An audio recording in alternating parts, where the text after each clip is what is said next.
मेरे पास ना तो चप्पल है और ना ही जूते, और ठंड भी बहुत ज़्यादा पड़ रही है। टीचर भी मुझे डांटते रहते हैं। बेटा मैं जानती हूँ टीचर तुम्हें डांटते होंगे। मेरे पास पैसे नहीं है इसीलिए मैं जूते नहीं ले पाई। आज तुम ऐसे स्कूल चले आओ, मैं कल जूते ले लूँगी तुम्हारे लिए।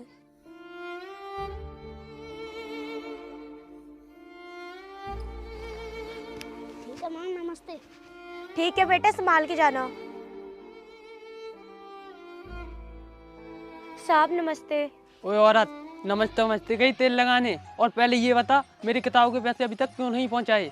साहब मेरे पास पैसे नहीं थे इसीलिए नहीं आ पाई मैं। तेरे पास पैसे हों या नहीं मुझे कोई फर्क नहीं पड़ता, मेरे पैसे अभी के अभी चाहिए। साहब मेरा विश्वास कीजिए, अभी मेरे पास पैसे नहीं है। क्यों नहीं है पैसे? तूने क्या मेरा माल हराम का समझ रखा है? तू पैसे देती है नहीं, यहाँ दूं फिर एक कान के नीचे। साहब हाथ मत मारना, मैं आपके पैर पड़ती हूँ। मैं आपके पैसे कल ला के दे दूंगी मालिक से। चल ठीक है, कल तूने मेरे पैसे नहीं दिए तो तेरे साथ ऐसा सलूक करूंगा किसी ने नहीं किया हो, पूरी जिंदगी याद रखेगी। हट उधर को।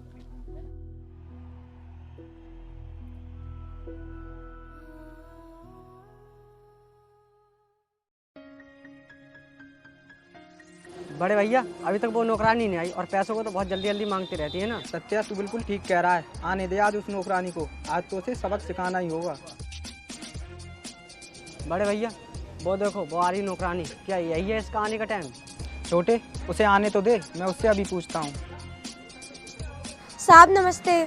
नमस्ते फबस्ते गई भाड़ में, और तेरा आने का टाइम ये है? ये देख घड़ी में 9:15 हो रहे हैं।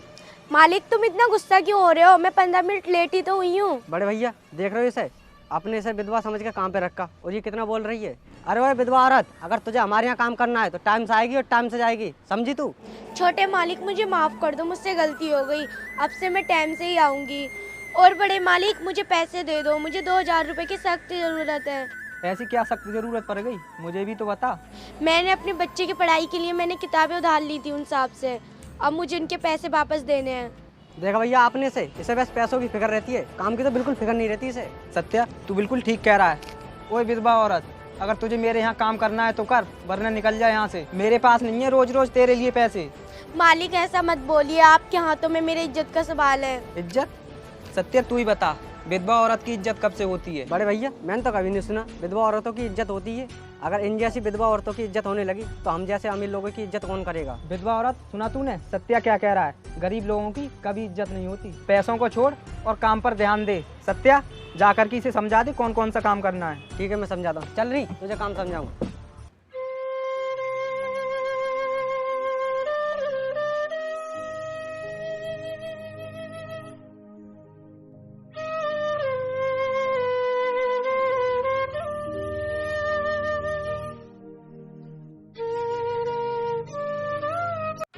सोमवती तुम विधवा हो, तुम पे इसलिए तरस आ रहा है। तुम बताओ तुम्हें कितने पैसे चाहिए? छोटे मालिक मुझे 2000 रुपये चाहिए। मैं तुझे पैसे देने के लिए तैयार हूँ, लेकिन तुझे मेरा एक काम करना होगा। क्या काम है छोटे मालिक, मुझे बताइए, मैं करने के लिए तैयार हूँ। मुझसे प्रॉमिस कर। बड़े भैया कुछ बताएगी तो नहीं? नहीं बताऊंगी छोटे मालिक, कुछ बताओ तो सही।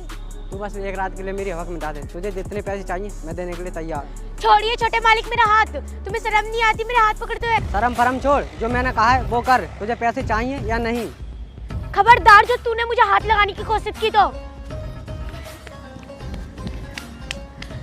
बड़े मालिक मुझे बचाइए।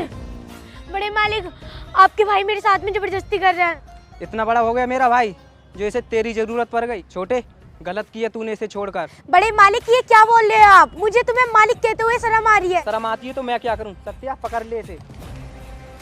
खबरदार अगर तुम दोनों ने मेरे पास आने की कोशिश की तो मैं तुम्हारे छोटे भाई की खोपड़ी उड़ा दूंगी। बड़े भाई तुम इसके पास मत जाना, वरना ये मेरी खोपड़ी उड़ा देगी। धर्मवीर पीछे हट जा, वरना मैं तेरे भाई की खोपड़ी उड़ा दूंगी।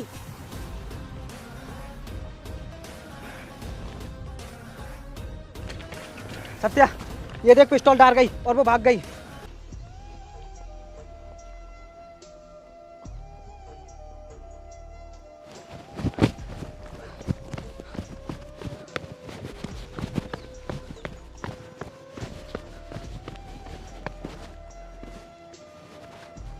बड़े भाई पता नहीं वो किधर भाग गई। सत्या लगता है छुप गई, लगता है अब नहीं मिलने वाली। चलो घर चलते हैं।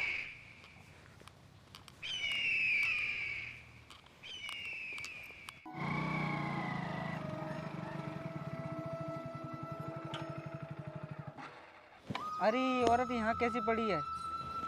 और इसे हो क्या गया, मुझे देखना होगा। अरे ये तो भाभी हैं। भाभी उठो, भाभी अभी उठो। और ये सब कैसे हुआ? और तुमने ये अपनी हालत कैसी बना रखी है? और मेरा दोस्त लेखराज कहाँ है? तुम्हारे भाई अब इस दुनिया में नहीं रहे। सर मैम साहब को कुछ नहीं पता, मैं बताता हूँ। लेखराज सर की मौत कैसे हुई थी? फिर तुम ही बताओ कैसे हुई थी। वो सुनो तुम्हारे जाने के बाद। सोमवती, मेरा खाना पैक कर दो जल्दी से, मैं ड्यूटी के लिए लेट हो रहा हूँ। अभी आई।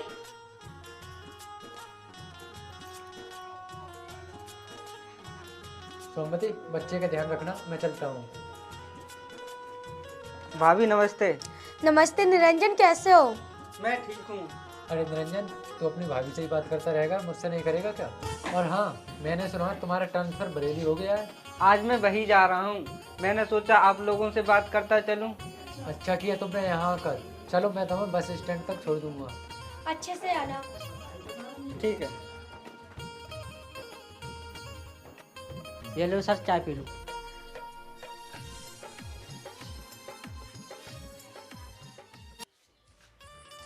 सर धर्मवीर सेठ ने ना हमारे प्लॉट पर कब्जा कर लिया है। ऐसा करो, तुम तहसील में जाकर मजिस्ट्रेट को एप्लीकेशन दो धर्मवीर के खिलाफ। सर उनके खिलाफ मैंने कई बार कंप्लेंट कर दी, लेकिन कुछ भी नहीं हुआ। चल ठीक है, कोई बात नहीं, मैं उन्हें यहीं बुलाता हूँ, जब तक तुम्हें यहीं रुकना होगा। हेलो धर्मवीर, तुम अभी के अभी मेरे ऑफिस पर आइए। ठीक है, मैं अभी आता हूँ। बोल रे, तूने मुझे यहाँ क्यों बुलाया? ये तेरा घर नहीं है, हाथ नीचे करके बात कर, समझा तू? तूने मुझे मारा, तुझे तो सबक सिखाना ही होगा। तू मारेगा मुझे हाथ? तेरे जैसों को कितनों को मारा है मैंने। मैडम मेरी वजह से मारे गए आपके पति।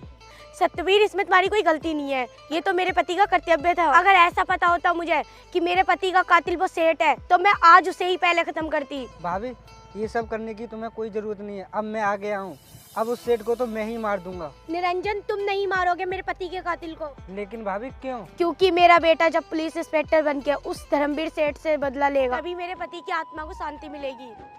ठीक है भाभी, जैसी तुम्हारी इच्छा। चलो अब घर के लिए चलते हैं।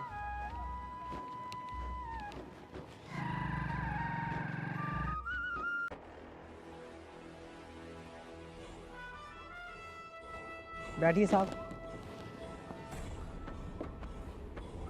अबे ओए पिल्ले, बुला अपने भाई को। साहब मुझे नहीं पता बड़े भैया कहाँ हैं। तो तू ऐसे नहीं बताएगा? सालो, बहुत दिन कर ली तुमने गुंडा कर दी। चल जल्दी से फोन लगा। आप दोबारा मत मारना, बड़े भैया को अभी फोन लगाता हूँ।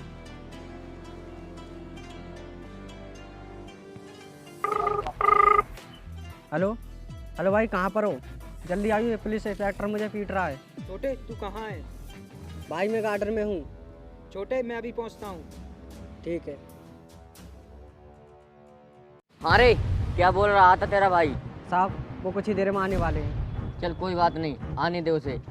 अच्छा तू ये बता, तूने और तेरे भाई ने कितने मर्डर किए हैं? साहब मैंने और मेरे भाई ने अभी तक कोई मर्डर नहीं किया है। अबे साले, सच सच बता दे। बताता हूँ साहब। चल बोल। साहब मैंने तो एक मर्डर किया है और मेरे भाई ने अब तक 5 मर्डर कर दिए। अच्छा तो ये बात है। और हाँ, उस पुलिस वाले को क्या तेरे भाई ने मारा था? साहब वो पुलिस वाला तो बहुत ईमानदार था, और हाँ मेरे भाई गैर कानूनी काम करते थे, और उन्होंने मेरे भाई को समझाने की बहुत कोशिश की थी, और मेरे भाई ने उन साहब को जान से मार दिया। बस कर, तुझको तेरे भाई को जेल जाने के लिए इतना ही सबूत काफी है। इंस्पेक्टर साहब यही है मेरे भाई। अच्छा तो तूने मारा था मेरे पिताजी को। बेटा अब तेरे दिन आ गए, आज से तेरी उल्टी गिनती शुरू। कौन है तू और मुझे मारने की बात कर रहा है? तेरे जैसे कितने आए और कितने गए, और कितनों को मारा है मैंने। तो सुन, मैं उसी पुलिस वाले का बेटा हूँ जो कुछ साल पहले तूने उन्हें मारा था।